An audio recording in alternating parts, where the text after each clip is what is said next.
This is our stewardship season, and during this season we have members of our church share part of their journey and how they ended up here at Asbury or what Asbury means to them. We've had some wonderful folks sharing incredible stories with us. Today we have somebody who is, I would call, an Asbury angel. She came to us not so long ago, but has already touched so many lives because she's gotten so involved with the church. Mary Ann Barnes, please come and share with us today.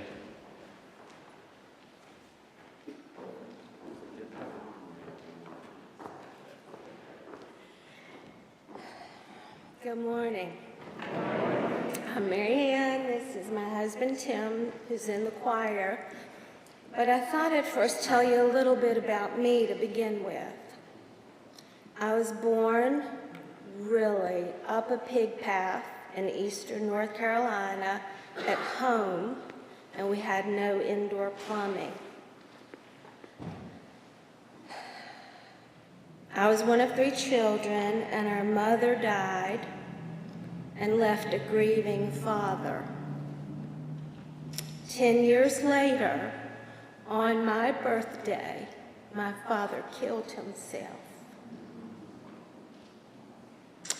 At 19 years old, Tim and I were married, and he literally has raised me.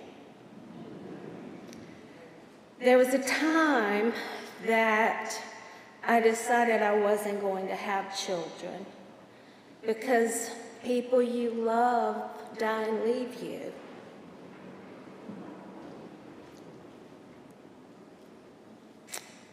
However, because Tim made me go to church, for 12 years, I was a female deacon in a Baptist church.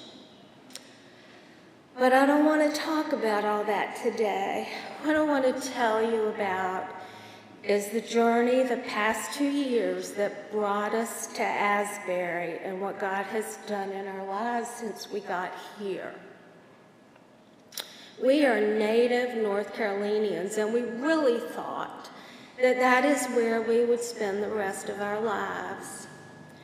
But our daughter, our only daughter, was divorced, and we knew it had to be really hard to live in a town where you have no family and be a single mom. So after much prayer and purging, and a lot more purging, we moved to Savannah, and we got here 2 years ago in November. Everything was wonderful.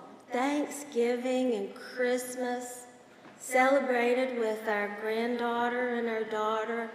Life was good. This is good.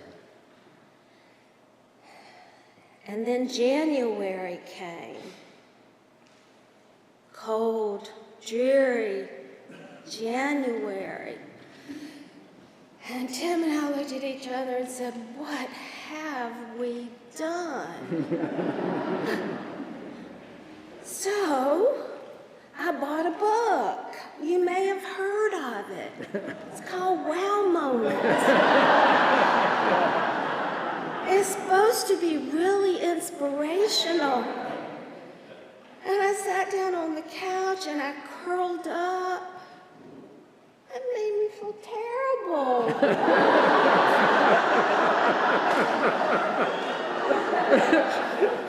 You guys all know each other. You've got a book written about you. I don't know any of you. It's hard to be new, particularly when you're getting old. So I threw on my coat, and I did what I do when I want to have a pity party. And I walked, and I prayed, and I walked, and I prayed. And I looked up, and I saw some people coming, and they got closer.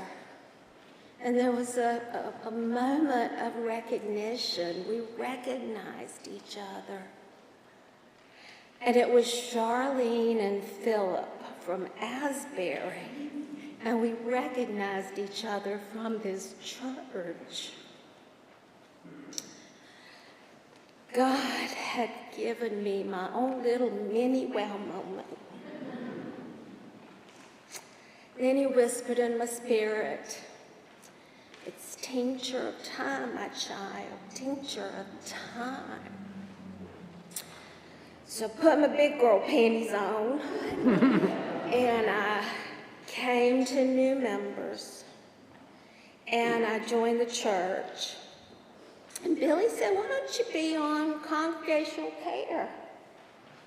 "Okay, I'll do it." And then he said, somebody said up here one Sunday, "We need somebody to work in the kitchen on Wednesday nights." And I said, "Okay." And we needed flowers delivered. And I said, "Okay." And you loved me, and you hugged me, and you included me, and you made me feel welcome. This past spring, Tim had a pretty big health scare,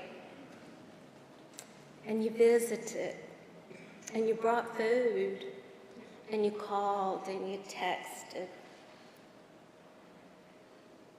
And Jesus said, "I was a stranger, and you welcomed me. I was sick, and you visited me, and you cared for me." And then he said, "Inasmuch as you have done it unto one of the least of these, my brethren, you've done it to me." On kickoff Sunday, I was standing in line in the hallway, waiting to get to the wondrous food that was waiting for us. And I had my granddaughters with me. And people were coming by, and they had hugs, and they were laughing, and we were talking. One of my granddaughters looked up at me and said, "Granny, do you know everybody?" And no, I don't know everybody. But God whispered in my ear, "Tincture of time, I told you, my child, tincture of time." So in this stewardship season, for me and Tim, it's a responsibility to give back to God and to give to the church that's given so much to us. But it's a privilege too. It's our way of saying thank you. Now, don't want you to think you're perfect. At least you get the big head. But you're perfect for us. And for that, we're grateful. Thank you.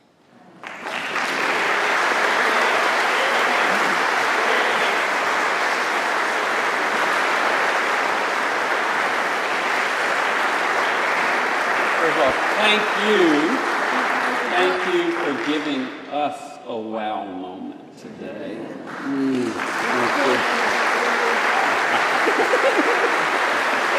Now, Mary Ann's a little bit more of an extrovert than Tim over in the choir. But before she leaves, I do want to at least ask Tim if he has anything else to add. Okay, hold on. I guess he does. Oh my gosh. Okay, let's see. Where'd you go? Tim.